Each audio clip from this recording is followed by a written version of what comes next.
time in front of a screen. Right. But what if those hours holding a controller could actually turn into a career? Yeah, how about that? Tonight, we take a closer look at how esports is growing right here in the Carolinas, from high schools to college campuses, and whether it's something families should start taking seriously.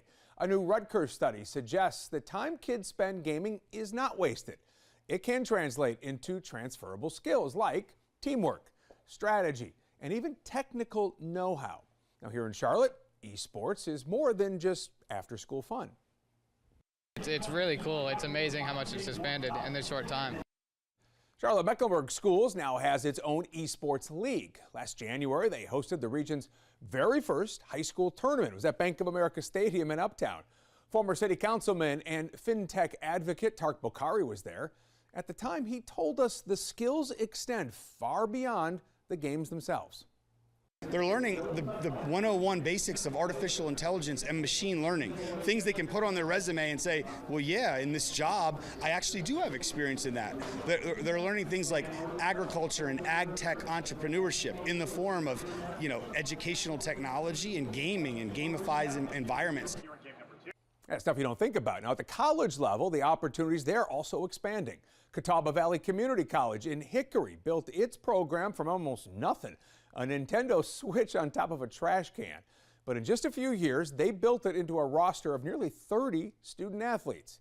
And for students, it can be life-changing. I also grew up with video games all my entire life. It kind of gave me this sort of escapism. It was my happy place, if that made sense. It was somewhere where I felt safe. I wasn't planning on coming into school at all. What? I wasn't planning on coming in last year until I figured out we had an esports program.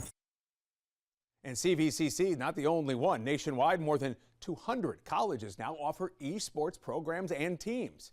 Here in the Carolinas, several are recognized by the National Association of Collegiate Esports. It's the closest thing to the NCAA for gaming. Barton, High Point, NC State, UNC Greensboro, and Winthrop are all on that list, treating esports like varsity athletics with coaching, funding, and even scholarship opportunities. Shouldn't have fussed at my boys for playing those games all the time. Now, outside of college, the esports industry is worth billions globally. Experts say the market is projected to more than triple in size over the next decade, from about $2 billion today to more than $6 billion by 2029. And the majority of jobs in the world, well, they're not just professional players. Let's show you the numbers right now. An industry breakdown suggests that 70 to 75% of gaming jobs are in production, engineering, art and animation, and design. Now an even deeper look. Software developers, quality assurance testers, and hardware engineers are all expected to see strong growth nationwide, up to 15% for software jobs and 7% for computer hardware engineers over the next decade. And when we're talking about these jobs, we're talking about good money here. Listen to this. According to industry analysts, U.S. video game programmers earn an average of $92,600 a year, while software developers in general average more than $133,000.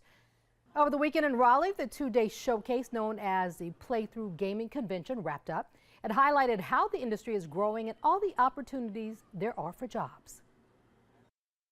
What we're trying to emphasize is there's different avenues within inside of the esports realm that have a career path within it, whether it's software design, hardware design, video game simulation design, graphic design, content creation, videography, etc.